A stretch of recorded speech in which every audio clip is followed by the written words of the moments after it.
Dinan, le 31 octobre. Donc en fait je voulais vous faire une petite vidéo pour vous montrer un petit peu comment j'avais installé les tentes. Donc j'ai mis des piquets comme ça. Donc en fait je savais qu'ils annonçaient du vent. Moi j'avais appris ça il y a un petit peu de temps. Mais en fait finalement c'est pas un coup de vent, c'est une tempête. Donc bon bah, je crois qu'il va falloir de toute façon mettre toutes les tentes au sol. Donc voilà, je vous montre. Vous avez vu, j'ai tout installé comme ça.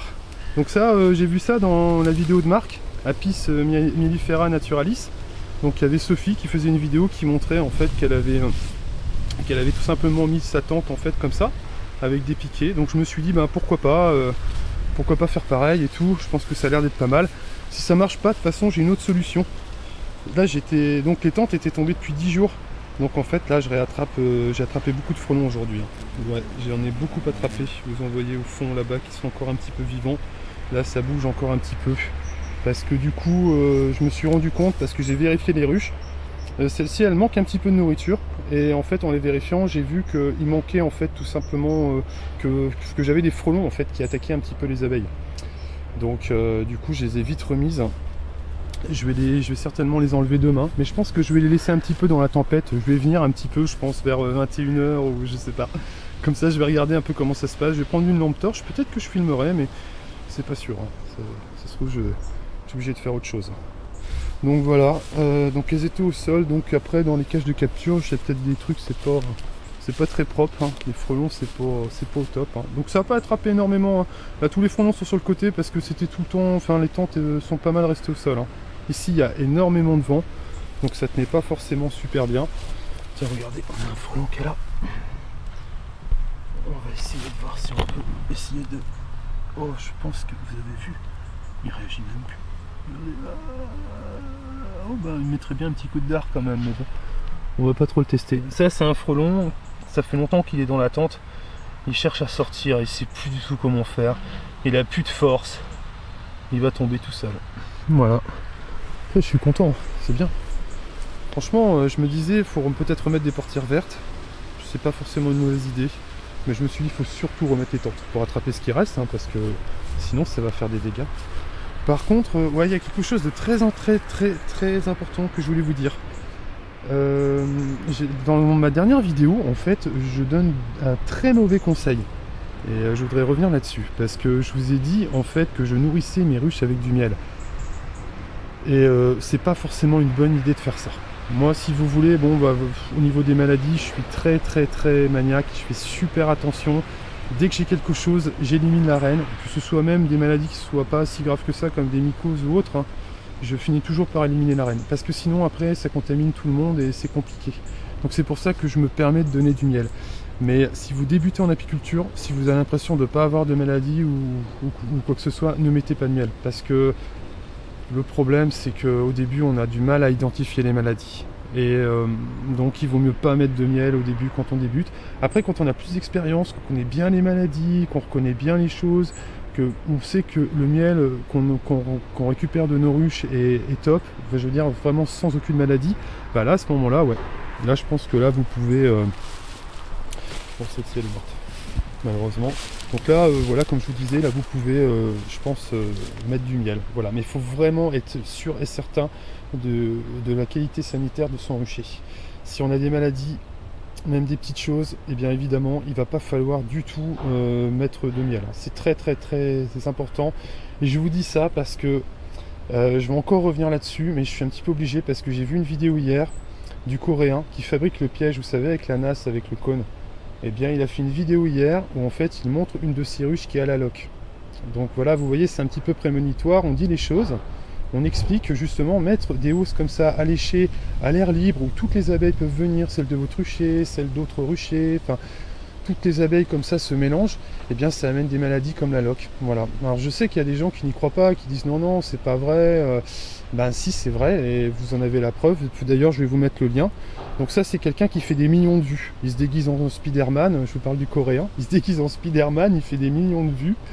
Et voilà, il incite tout le monde à faire des choses comme ça. Et puis après, bah, c'est repris par plein de gens. Parce que là, en France, vous avez de plus en plus de monde qui commence à reprendre les vidéos.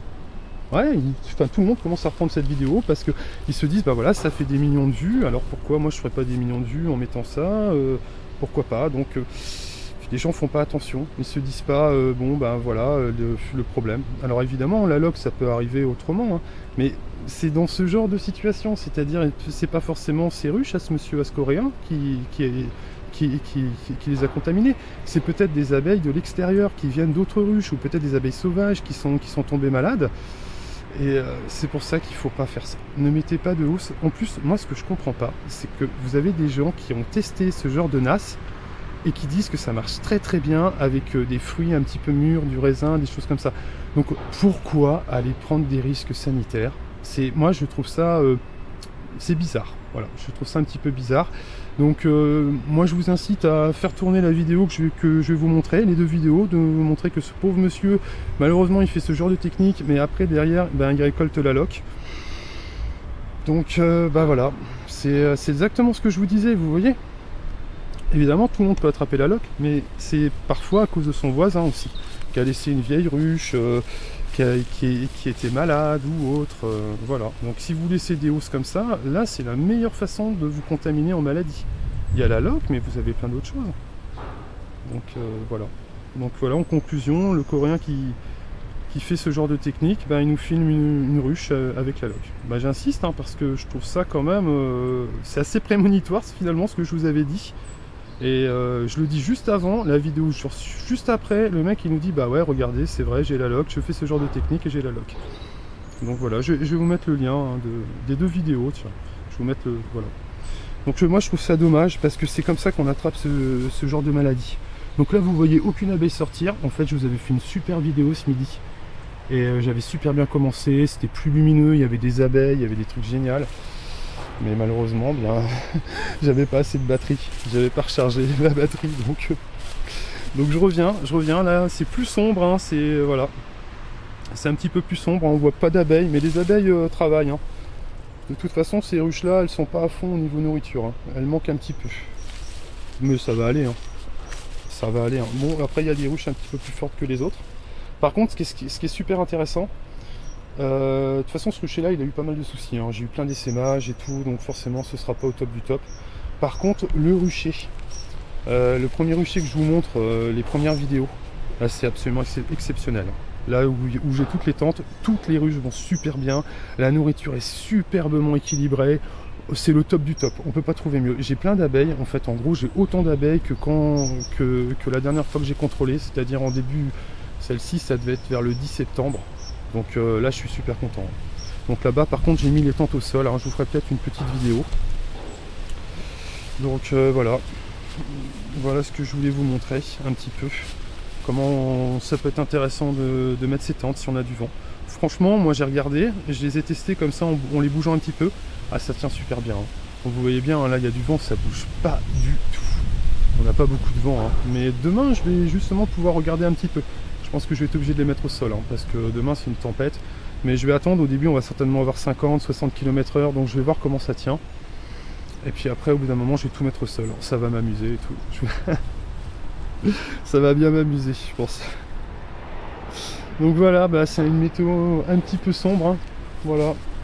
Donc ce sera pas très lumineux hein, sur votre écran malheureusement. Bon bah c'est pour Halloween, hein, petite vidéo un petit peu sombre. Parce que bon. D'ailleurs, je sais pas si vous savez un petit peu tout ce qui se passe un petit peu pour Halloween. Les choses un petit peu, enfin nous chez nous ça s'appelle pas comme ça. En fait ils appellent ça la Saint-Main. Et bah, pendant qu'ils amusent tout le monde à se déguiser, en fait vous avez des gens qui vont dans les forêts et qui font des trucs, je sais pas, des sortes on va dire de la magie ou de la sorcellerie ou je ne sais quoi. Mais je vous garantis que c'est vrai, hein. C'est pas que dans les films, hein, toutes ces choses là. Moi j'habite à 40 minutes de Brocéliande, je peux vous dire qu'il y a plein de choses comme ça qui se passent là-bas, énormément de choses. Donc voilà, après, bon, c'est autre chose, hein. Après c'est pas, je vais pas trop développer sur, sur tout ça quoi, voilà, mais c'est un petit peu, c'est bon de le savoir. Voilà, il y a plein de gens qui font des trucs étranges dans les forêts, à ces périodes-là ou à d'autres périodes. Mais c'était surtout samedi dernier, vous aviez la pleine lune, vous aviez ça. Alors, si vous êtes curieux, hein, si vous entendez, vous avez des forêts un petit peu comme ça, bon, chez nous on a des dolmens, on a des trucs comme ça, mais si vous avez des forêts un petit peu comme ça, allez les soirs de pleine lune, allez vous balader avec des amis, et peut-être que vous croiserez des gens un petit peu étranges qui se baladent et qui font des trucs bizarres. Voilà, je vous dis ça parce que à un moment donné, justement, je vais essayer d'en savoir un petit peu plus sur tout ça, quoi. Voilà, bah après c'est autre chose, hein. Après c'est pas. On n'est plus sur les abeilles. J'aime bien parler d'autre chose aussi de temps en temps. Donc voilà, c'était pour vous dire, la vidéo c'est surtout pour vous montrer ça et puis pour vous dire aussi que c'est un petit peu embêtant cette histoire de hausse. Parce que comme par hasard, ce monsieur-là, ben, je vous parlais du coréen là qui fait la nasse pour les pièges, ben, il a la loc. Donc voilà. Donc si vous faites une nasse comme ça, surtout vous mettez des fruits dedans, c'est très important. C'est très très important de mettre des fruits mûrs. Il faut aussi avec des fruits mûrs, des choses comme ça. Il y a quelqu'un qui met du raisin, des choses comme ça, il est très content. Il dit que ça marche bien, donc pourquoi vouloir mettre une hausse absolument? Après je sais pas, mais bon voilà. En tout cas celui qui fait ça, je crois que sa vidéo elle a 4 ou 5 ans, quelque chose comme ça. Eh bien ben, vous voyez il a une ruche qui est loqueuse. Donc voilà, c'est pas des choses à reproduire parce que vous allez voir dans la vidéo, en fait, ils brûlent la ruche, les abeilles, ils brûlent tout, les abeilles vivantes, ils brûlent tout.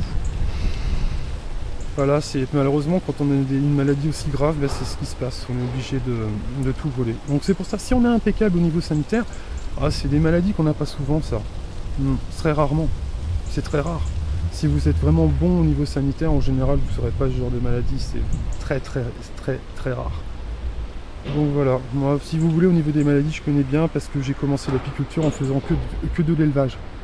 Alors quand vous débutez et vous faites de l'élevage, bah, c'est pas forcément la meilleure chose à faire. Alors évidemment vous apprenez très très vite, mais vous déclenchez des maladies parce que parfois vous prenez peut-être un peu trop d'abeilles sur certaines ruches ou autres, vous vous rendez pas bien compte quand vous débutez. Et c'est comme ça, ben, vous provoquez des maladies, mais après bah, ça vous permet d'apprendre. Je peux vous dire qu'aujourd'hui moi je trie toutes mes ruches. C'est-à-dire que quand j'ai une ruche qui a des maladies au printemps, elle est badgée, elle a son petit truc, j'ai même pas besoin d'ouvrir la ruche ni quoi que ce soit, je le vois d'office, il y a un petit repère dessus, et je sais tout de suite que cette ruche-là, on l'ouvre toujours en dernier. Vous ouvrez toujours, si vous avez une ruche malade, c'est toujours la ruche qu'il faudra ouvrir en dernier, c'est très important. Après, ce qu'il faut faire, moi parfois je leur laisse un petit laps de temps au printemps, si c'est pas trop malade, mais si après...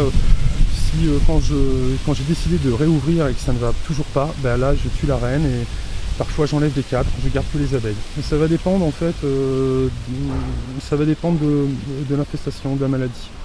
Mais on a tous des ruches malades. Les gens qui disent qu'ils n'ont pas de ruches malades, c'est souvent ceux qui m'inquiètent le plus.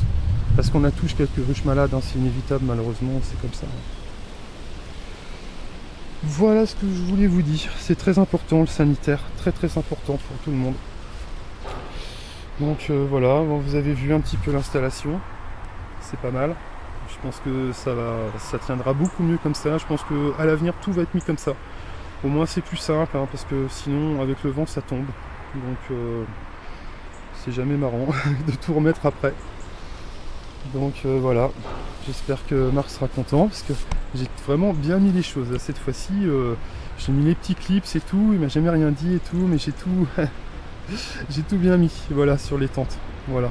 Ben, c'est dommage parce que c'est vrai qu'ils donnent des petits accessoires et puis je me rends compte que finalement dans la précipitation j'ai pas tout mis. Donc là au moins c'est bien et puis c'est vrai que c'est propre, les tentes sont bien tendues et tout, c'est beaucoup mieux. Voilà, ben voilà ce que je voulais vous dire. Ben, c'est un petit peu sombre hein, ce soir. Hein. Voilà, et puis bon bah écoutez, hein, je vous souhaite une bonne soirée et puis je vous dis à bientôt.